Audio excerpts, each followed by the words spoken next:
हरे कृष्ण। तो আজি আমাৰ ভাগৱত গীতাৰ শ্লোক হৈছে 11 নম্বৰ অধ্যায়ৰ শ্লোক নম্বৰ 47। শ্ৰী ভগৱানুবাচ ময়া প্ৰসন্নেন তবাৰ্জুনেদম ৰূপম পৰম দৰ্শিতমাত্ময়োগাৎ तेजोमयं विश्वमनन्तमाद्यं यन्मे त्वदन्येन नादृष्टपूर्वम्। श्लोक नंबर 48 टू आमी एकेलगे पढि लैसु।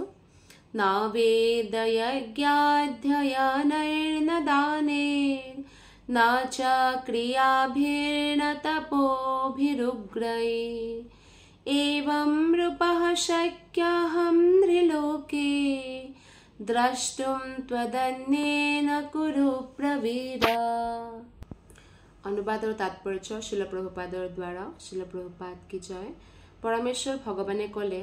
हे अर्जुन, मैं प्रसन्न हय मोर अंतरंग जोग बलेरे तुमार जड़ जगतर भितरते मोर विश्वरूपटो देखुवालो। तुमार बाहिरे आन कोनेও আগতে मोर এই तेजोमय अनंत आदिम रूपटो देखा नाय। हे कुरु प्रवीर, এই মনুষ্যলোকত বেদৰ অধ্যয়ন, যজ্ঞৰ অনুষ্ঠান, দান, বিভিন্ন পুণ্যকৰ্মৰ অনুষ্ঠান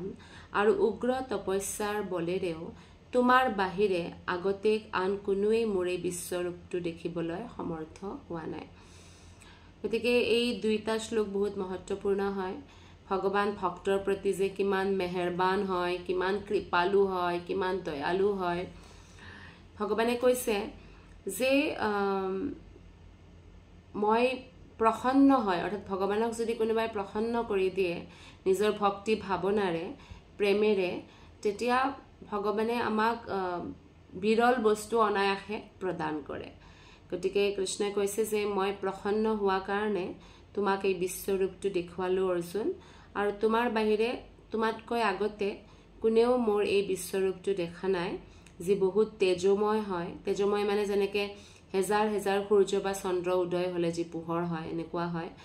আৰু অনন্ত হয়, যাৰ কোনো অন্ত নাই। যেনেদৰে মানুহ এজনক আমি দেখা পালে জানো যে ভৰি, এই মুখ, এটা অন্ত আছে, ইমান হাইট হয়। ভগৱানৰ কোনো অন্ত নাই, আৰু সেইকাৰণে এই ৰূপটো কেৱল ভগৱানৰ কৃপাতহে অৰ্জুনে দেখিবলৈ পাইছে। এই ৰূপটো সূৰ্যৰ দৰে উজ্জ্বল আছিল, আৰু ইয়াৰ মুখবিলাকৰ ঘনে ঘনে পৰিৱৰ্তনো ঘটি আছিল। কৃষ্ণই কেৱল নিজৰ বন্ধু অৰ্জুনৰ অভিলাষ পূৰণৰ কাৰণে অন্তৰংগা শক্তিৰ বলত, নিজৰ অন্তৰংগা শক্তিৰ বলত এই ৰূপটো দেখুৱাইছিল। এই শক্তিৰ মহিমা মানুহৰ কল্পনাই ঢুকি নাপায়। কেতিয়াবা মানুহে ভগৱান কৃষ্ণৰ পূজা নকৰি কেৱল শক্তিৰ পূজা কৰে, কিন্তু এই শক্তি কৃষ্ণৰেই হয়। আৰু যেতিয়া আমি কৃষ্ণৰ লগত কৃষ্ণৰ শক্তিৰ পূজা কৰোঁ, তেতিয়া শক্তিও বহুত আনন্দিত হয়। আপুনি নিশ্চয় দেখা পাইছে যে মন্দিৰত এনেকে থাকে ৰাধা কৃষ্ণ, বা ৰুক্মিণীৰ লগত কৃষ্ণ থাকে, বা যেতিয়া ভগৱান শিৱৰো পূজা কৰে পাৰ্বতী শিৱ থাকে। গতিকে শক্তিৰ বহুত মহত্ব আছে, আৰু কিন্তু এই সকলোবোৰ শক্তিৰ উৎস হৈছে শক্তিমান ভগৱান শ্ৰীকৃষ্ণ। আৰু ভগৱান শ্ৰীকৃষ্ণ আৰু ৰাধাৰাণীৰ মাজত কোনো অন্তৰ নাই, আৰু শ্ৰীমতী ৰাধাৰাণীৰ পৰাই অনন্ত শক্তিৰ উৎপত্তি হয়। যেতিয়া অৰ্জুনক ভগৱানে এই বিশ্বৰূপ দেখুৱায়, তেতিয়া যি ওপৰৰ লোক আছিল, দিব্য লোক, তাৰেও যিবিলাক গ্ৰহসমূহ, তাৰ বহুত ভক্তও আছিল, তেওঁলোকেও আগে এই বিশ্বৰূপটো দেখা পোৱা নাছিল, কিন্তু অৰ্জুনৰ কাৰণে আজি তেওঁলোকে সেই বিশ্বৰূপটো দেখা পালে। কৃষ্ণই কৃপাকাৰী অৰ্জুনক যি দেখুৱাইছিল, গুৰু পৰম্পৰাভুক্ত ভক্তসকলেও সেই ৰূপটো তেতিয়া অৰ্জুনৰ লগতে দেখিবলৈ পায়। কোনো কোনো মানুহে কয় যেতিয়া কৃষ্ণ শান্তি দূত হৈ পিনে পাণ্ডৱৰ পক্ষ লয়, যে 5খন গাঁও দিলেও হ'ব, এনেকৈ দুৰ্যোধনৰ লগত বা ধৃতৰাষ্ট্ৰৰ লগত কথা পাতিব যায়, তেতিয়া ভগৱানে দুৰ্যোধনক এই ৰূপটো দেখুৱাইছিল। কিন্তু সেই বিশ্বৰূপ নাছিল, সেইটো পূৰ্ণ বিশ্বৰূপ নাছিল। কিন্তু ভগৱানে সেই সময়ত কিছু পৰিমাণে বিশ্বৰূপ দেখুৱাইছিল, কিন্তু সেই বিশ্বৰূপটো সেই পূৰ্ণ বিশ্বৰূপ নহয় যিটো অৰ্জুনক দেখুওৱা হৈছিল। কাৰণ ভগৱানে নিজেই কৈছে যে এই ৰূপটো অৰ্জুনৰ আগতে কোনেও কৃষ্ণই কাকো দেখুওৱা নাই আৰু কৃষ্ণই এয়াও কয় যে মনুষ্য লোকত বহুত মানুহে বহুত বেদৰ অধ্যয়ন কৰে আৰু বহুত তপস্যাপূৰ্ণ জীৱন ব্যতীত কৰে বা যজ্ঞ অনুষ্ঠান আদি কৰে দান বহুত ডাঙৰ ডাঙৰ দান কৰে বিভিন্ন প্ৰকাৰৰ পুণ্য অৰ্জন কৰে আৰু উগ্ৰ তপস্যাও কৰে কিন্তু তথাপিও এই বিশ্বৰূপটো দৰ্শন কৰিবলৈ সক্ষম কোনেও হোৱা নাই আৰু অৰ্জুনেতো গৃহস্থও হয় তেওঁৰ মাত্ৰ দ্ৰৌপদী পত্নী নহয় তেওঁৰ আৰু পত্নীও আছে আৰু এনেকেতো চাব গ'লে কি ৰজাৰ মানে সেই হয় পুত্ৰ হয় গতিকে কিমান ঐশ্বৰ্য বিভূতিও আছে আৰু যুদ্ধ কৌশলতো তেওঁ কিমান আগবঢ়া এটা ক্ষত্ৰিয় ধৰ্ম পালন কৰি আছে কিন্তু সকলো সময়তে তেওঁৰ মন কৃষ্ণৰ তাত স্থিৰ থকা কাৰণে তেওঁ ভক্তৰ সেই এটা পজিশ্যন প্ৰাপ্ত কৰিছে যে ডাঙৰ ডাঙৰ ঋষিমুনিও প্ৰাপ্ত কৰিব একচুৱেলি পৰা নাই সেইকাৰণে অৰ্জুনকেই ভগৱানে ভাগৱত গীতা কৈছে আৰু অৰ্জুনকেই বিশ্বৰূপটোৰ দৰ্শন কৰাইছে আমি যেনেকৈ দেখা পাওঁ আপোনালোকে নিশ্চয় শুনিছে নৰসিংহ ভগৱানৰ যেতিয়া আমি কথা শুনো শাস্ত্ৰৰ পৰা আচলতে হিৰণ্যকশিপু কোনো সাধাৰণ তপস্যা কৰা নাছিল তেওঁ বহুত উগ্ৰ তপস্যা কৰিছিল এনেকুৱা উগ্ৰ তপস্যা কৰিছিল যে তেওঁৰ গোটেই শৰীৰটো পোক পৰুৱাই খাই পেলাইছিল কিন্তু তথাপি তেওঁৰ তপস্যাৰ বলত তেওঁ হাড্ডিবোৰতে তেওঁৰ প্ৰাণ সমাহিত হৈ আছিল তেওঁ শৰীৰ এৰি দিয়া নাছিল সাধাৰণ মানুহৰ যদি এনেকৈ গোটেই শৰীৰটো বোলে খাই পেলাই কোনো পোক পৰুৱাই বা সিংহ বাঘে তে প্ৰাণ ধাৰণ কৰি ৰাখিব নোৱাৰে কিন্তু এনেকুৱা উগ্ৰ তপস্যা আছিল আৰু তপস্যাৰ যি এনেকুৱা উগ্ৰতা দেখা পায় দেৱতাসকলেও ভয় খাইছে যে এওঁ ব্ৰহ্মা হ'বৰ কাৰণে তপস্যা কৰিছে সেইকাৰণে দেৱতাসকলে ব্ৰহ্মাৰ ওচৰলৈ যায় আৰু যাই পিনে কয় হে ব্ৰহ্মা কাৰণ ব্ৰহ্মা হৈছে ব্ৰহ্মাণ্ডৰ ৰজা কয় যে হে ব্ৰহ্মা যদি এই হিৰণ্যকশিপু যদি ব্ৰহ্মা হৈ যায় তেনেহ'লে অধৰ্মই প্ৰধান হৈ যাব গতিকে তাক ৰখাবৰ কাৰণে আপুনি তেওঁৰ সন্মুখত প্ৰকট হওক আৰু কিবা বৰদান দি পিনে তেওঁক ষ্টপ কৰক কাৰণ এনেকুৱা উগ্ৰ তপস্যা কৰিছে যে তেওঁৰ মাথাৰ পৰা এটা জুই ওলাইছে আৰু সেই জুইটোৱে গোটেই লোকসমূহ একদম তপ্ত কৰি পেলাইছে কোনোবাই যদি তপস্যা কৰে আৰু ভৌতিক বস্তু প্ৰাপ্তিৰ কাৰণে তপস্যা কৰে বা নিজৰ সেলফিশ ইন্দ্ৰিয় তৃপ্তিৰ কাৰণে তপস্যা কৰে তেতিয়া সেই তপস্যাই আচলতে বেলেগ মানুহকো জ্বলাই মাৰে বা বেলেগ লোকতো খলবলি মানে হে কৰি দিয়ে মানে প্ৰাকৃতিক ভাৰসাম্যটো নষ্ট কৰি দিয়ে তেনেকুৱাই হৈছিল কাৰণ হিৰণ্যকশিপু কোনো সাধাৰণটো নাছিল বহুত উগ্ৰ তপস্যা কৰিছিল আৰু হিৰণ্যকশিপুৱে এনেকৈ ভাবিছিল যে কাৰণ তেওঁ অসুৰ হয় গতিকে ভাবিছে যে যি বিষ্ণুৰ পূজা কৰে তেওঁলোকক নৰকত পঠাম মই আৰু যিয়ে মোৰ পূজা কৰে আৰু ইন্দ্ৰিয় তৃপ্তি কৰে বা মাছ মাংস খোৱা অবৈধ যৌন সম্বন্ধ কৰা যিবিলাক পাপ কৰে তেওঁলোকক স্বৰ্গস্থান দিম গতিকে যেতিয়া ভুল মানুহৰ হাতত পাৱাৰ আহে তেতিয়া সি নিজৰ ইচ্ছামতে কৰে ন সেইকাৰণে দেৱতাসকল বহুত চিন্তিত আছিল তেতিয়া ব্ৰহ্মাই প্ৰকট হয় আৰু যেতিয়া ব্ৰহ্মা প্ৰকট হয় তেতিয়া দেখা পাইছে ইয়াততো একোৱেই নাই কিন্তু ইয়াৰ পৰাই তপস্যা সেই গম পায় ব্ৰহ্মাই ইয়াৰ পৰাই গতিকে তেওঁ নিজৰ কমণ্ডলৰ পৰা পানী ছটিয়াই দিয়াৰ লগে লগে বজ্ৰৰ দৰে শৰীৰ ধুনীয়া শৰীৰ লৈ পিনে হিৰণ্যকশিপু প্ৰকট হৈ যায় গতিকে ব্ৰহ্মায়ো তেতিয়া কয় যে তুমি যেনেকুৱা তপস্যা কৰিছা ভৃগু মুনিৰ দৰে ডাঙৰ ডাঙৰ মুনিও এনেকুৱা তপস্যা কৰাটো হয়তো অসম্ভৱ হ'ব মানে ইমান উগ্ৰ তপস্যা কৰিছা এটা ভৌতিক বস্তু প্ৰাপ্ত কৰাৰ কাৰণে যে মই অমৰ হৈ যাওঁ কিন্তু ভক্ত প্ৰহ্লাদ তেওঁৰে পুত্ৰ হয় প্ৰহ্লাদে এনেকুৱা কোনো তপস্যা কৰা নাই কেৱল মাতৃৰ গৰ্ভত তেওঁ ভাগৱত শুনিছে নাৰদ মুনিৰ পৰা নাৰদ মুনি তেওঁৰ গুৰু হয় আৰু তেওঁ কেৱল হৰিনাম জপ কৰে নাৰায়ণ নাৰায়ণ জপ কৰি থাকে বাস কিন্তু তথাপিও হিৰণ্যকশিপুৱে ইমান উগ্ৰ তপস্যা যে তেওঁ ইমান বছৰ মানে মানুহৰ বাদ দিয়ক তেওঁ দেৱতাৰ বছৰ হিচাপে 100 বছৰ তপস্যা কৰিছিল আৰু আমাৰ 1 বছৰ দেৱতাৰ 1 দিন সেই হিচাপত দেৱতাৰ 100 বছৰ কিমান দীৰ্ঘ তপস্যা কিন্তু সেই তপস্যাৰ বলতো তেওঁ ভগৱানৰ দৰ্শন কৰিব নোৱাৰিলে আৰু ইফালে প্ৰহ্লাদ মহাৰাজ যাক ভগৱানে ৰক্ষা কৰিবৰ কাৰণে বাৰে বাৰে আহে 5 বছৰীয়া ল'ৰা কেৱল ভগৱানৰ প্ৰতি প্ৰেম ডেভেলপ কৰিছে গতিকে ভক্তিৰ বলত আমি যি পাব পাৰো আসলতে উগ্ৰ তপস্যাৰ বলতো হেয়া পাব নোৱাৰো যেনেদৰে অৰ্জুন কোনো ঋষিমুনি নহয় তথাপিও কৃষ্ণই অৰ্জুনকে মানে চয়ন কৰিছে বা চুজ কৰিছে বা পছন্দ কৰিছে যে মই ভাগৱত গীতাৰ উপদেশ অৰ্জুনকে দিম আৰু তাৰ মাধ্যমেৰে বেলেগ মনুষ্যসকলেও ইয়াৰ মানে লাভ উঠাব পাৰিব আৰু অৰ্জুনে যেতিয়া ইচ্ছা কৰে বিশ্বৰূপটো চাবৰ কাৰণে অৰ্জুনকে সকলোতকৈ প্ৰথমে দেখুৱাইছে অৰ্জুনৰ কাৰণে বেলেগো আচলতে দেখা পাইছে অৰ্জুনৰ সেইকাৰণে ভক্তৰ প্ৰভাৱত বেলেগ মানুহৰো লাভ হয় এনেকুৱা কোৱা হয় গতিকে এনেকুৱা ধৰণৰ কোনো ধৰণৰ এনেকুৱা ধৰণৰ সিদ্ধি যি ভগৱানৰ দৰ্শন কৰিব পাৰে আৰু ভগৱানে কৃপা কৰিব হেয়া কোনো ডাঙৰ ডাঙৰ দান পুণ্য যজ্ঞ অনুষ্ঠান বেদ অধ্যয়নৰ দ্বাৰা আমি প্ৰাপ্ত কৰিব নোৱাৰো যি মাত্ৰ হৰে কৃষ্ণ কৃষ্ণ কৃষ্ণ হৰে হৰে হৰে ৰাম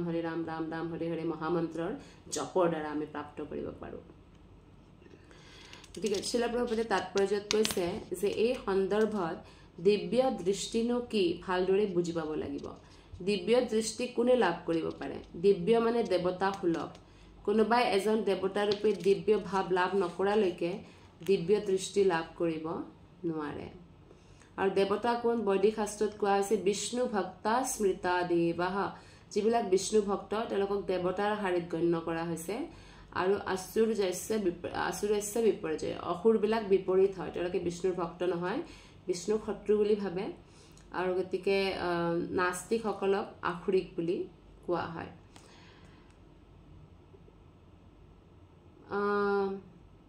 দিব্য দৃষ্টি অসুৰসকলে পাব নোৱাৰে কেৱল দেৱতাসকলেহে দিব্য দৃষ্টি লাভ কৰিব পাৰে নিজে দিব্য ভাৱ আয়ত্ত কৰিব নোৱাৰিলে দিব্য দৃষ্টি লাভ কৰিব নোৱাৰি আৰু যাৰ ওচৰত অৰ্জুনৰ দৰে দিব্য দৃষ্টি আছে তেওঁহে কেৱল বিশ্বৰূপ দৰ্শন কৰিব পাৰে ভাগৱত গীতাই বিশ্বৰূপৰ বৰ্ণনা দিছে অৰ্জুনৰ আগতে এই বিষয়ে কোনেও একো নাজানিছিল অৰ্জুনে বিশ্বৰূপ দৰ্শন কৰা ঘটনাৰ পিছত এই বিশ্বৰূপৰ বিষয়ে এটা ধাৰণা কৰিব পাৰি আমি যেনেকৈ শ্ৰৱণ কৰি বিশ্বৰূপৰ অৰ্জুনৰ মাধ্যমেৰে দৰ্শন কৰিছো কানেৰে যিসকল বাস্তৱিকতে দিব্য ভাৱনা সম্পন্ন তেওঁলোকে ভগৱানৰ বিশ্বৰূপ দেখা পাব পাৰে কিন্তু শুদ্ধ ভক্ত নোহোৱাকৈ কোনেও দিব্য ভাৱনাত স্থিত হ'ব নোৱাৰে প্ৰকৃততে যিসকল ভক্ত দিব্য ভাৱাপন্ন আৰু যিসকলৰ দিব্য দৃষ্টি আছে সেইসকল কিন্তু ভগৱান কৃষ্ণৰ বজেন্দ্ৰ নন্দন সুন্দৰ গোপবেশ ৰূপটো চাবৰ কাৰণেহে আগ্ৰহী হয় বিশ্বৰূপ চাবৰ কাৰণে কোনো ইচ্ছা বা আগ্ৰহ তেওঁৰ নাথাকে পূৰ্বৰ শ্লোকত কোৱাৰ দৰে অৰ্জুনে ভগৱান কৃষ্ণক পিছত কয় যে মই চতুৰ্ভুজ বিষ্ণুৰ ৰূপত দেখা আপোনাক চাব খোজো একবাৰ যে ভগৱানে চতুৰ্ভুজ ৰূপটোও দেখুৱায় আচলতে ভগৱানৰ যিটো আদি ৰূপ হয় এইটো কৃষ্ণ ৰূপেই হয় কিন্তু ভগৱানে অৰ্জুনে যি ইচ্ছা কৰে সকলো ইচ্ছাবোৰ পূৰ্ণ কৰি দিয়ে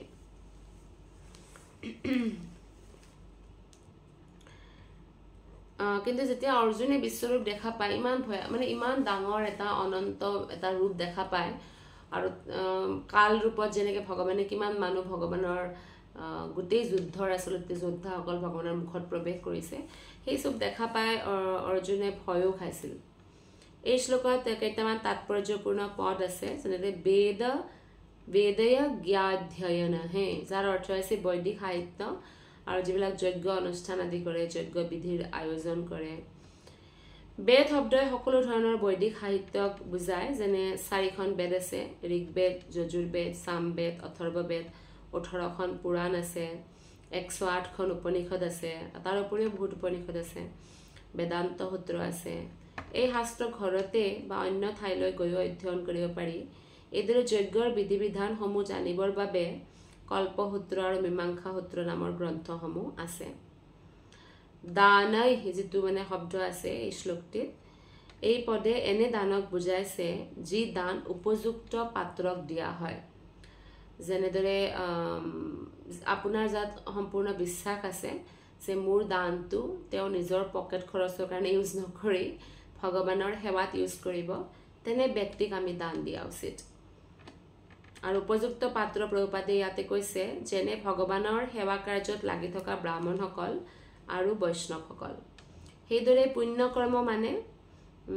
অগ্নিহোত্ৰ আৰু বিভিন্ন বৰ্ণৰ লোকসকলে কিছুমান নিত্য কৰ্ম কৰে তো তেওঁলোকে পুণ্য কৰ্ম কৰে আৰু নিজ ইচ্ছাৰে কোনো শাৰীৰিক কষ্ট স্বীকাৰ কৰি লোৱাটোক তপস্যা বুলি কয় এই সকলো কাম কৰিব পাৰি শাৰীৰিক কষ্ট স্বীকাৰ কৰিব পাৰি দান দিব পাৰি বেদ অধ্যয়ন কৰিব পাৰি আৰু সব কাম কৰিব পাৰি কিন্তু যদি কোনোবাই অৰ্জুনৰ দৰে ভক্ত হ'ব নোৱাৰে তেনেহ'লে ভগৱান কৃষ্ণৰ দৰ্শন প্ৰাপ্ত কৰিব নোৱাৰে এনে প্ৰভুপাদে কৈছে যে এনেকুৱা বহুত মানুহ আছে যিসকলে অৱতাৰ সৃষ্টি কৰে, অৰ্থাৎ তেওঁ কিবা সিদ্ধি শিকি ল'লে, কিবা যাদু শিকি ল'লে আৰু সাধাৰণ মানুহৰ ওচৰত যায় সেই যাদুবোৰ দেখুৱাই নিজকে ভগৱানৰ অৱতাৰ বুলি ঘোষণা কৰি দিয়ে। আৰু তেওঁলোকক ফ'ল' কৰিবৰ কাৰণেও বহুত এনেকুৱা মানুহ থাকে, আৰু যাৰ ফলত সাধাৰণ জনতা তেওঁৰ কবলত ফচি যায়। কিন্তু প্ৰভুপাদে কয় এনে কথা মূৰ্খতাৰ বাহিৰে একো নহয়, কাৰণ ভগৱানৰ অৱতাৰ এনেদৰে অকস্মাত নাহে, আৰু আমি সেইবাবে ভগৱত গীতাৰ উপদেশ মানি চলিব লাগে। নহ'লে আমি এনেকুৱা যিকোনো মানুহৰ হাতত আমি ফচি যাম আৰু আমাৰ মনুষ্য জীৱনটো তেনেই নষ্ট হৈ যাব। ভুল অৱতাৰৰ অনুগামীসকলে হয়তো ক'ব পাৰে যে তেওঁলোকে ভগৱানৰ দিব্য অৱতাৰ দেখা পাইছে, কিন্তু এনেকুৱা কথা গ্ৰহণযোগ্য নহয়, কাৰণ সাধু শাস্ত্ৰ অনুসৰিহে আমি কথাবোৰ স্বীকাৰ কৰিব লাগে।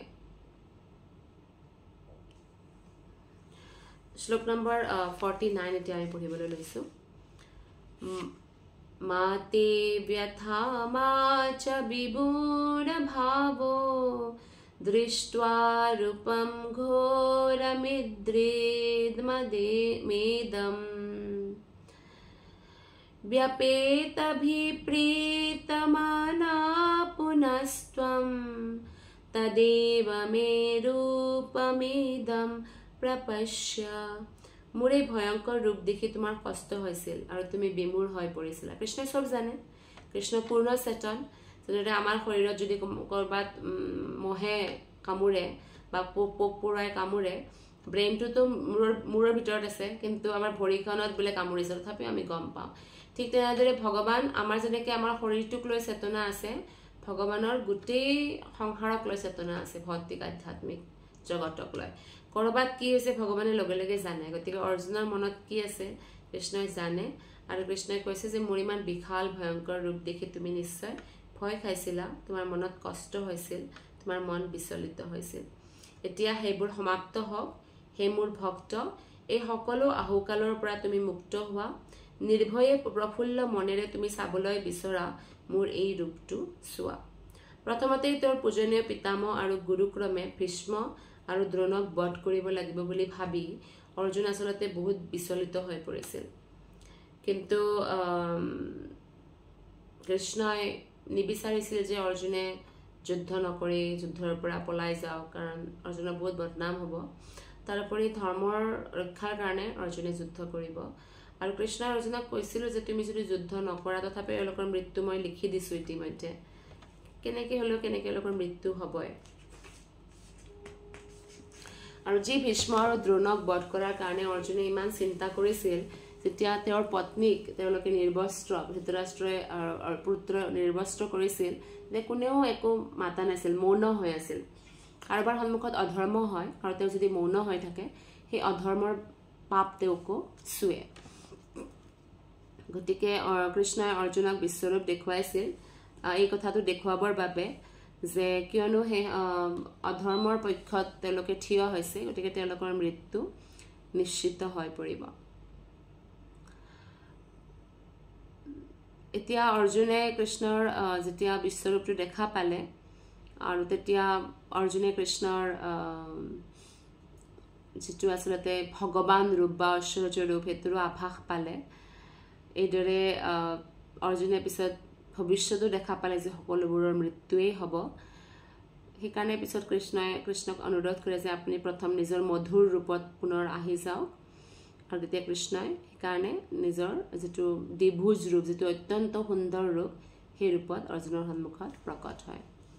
শ্লোক নম্বৰ 50। সঞ্জয় বাচা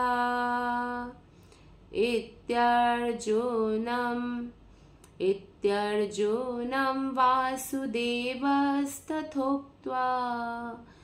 স্বকম ৰূপম দৰ্শয়ামাস ভূয়ঃ আশ্বাসয়ামাস চ ভীতমেনম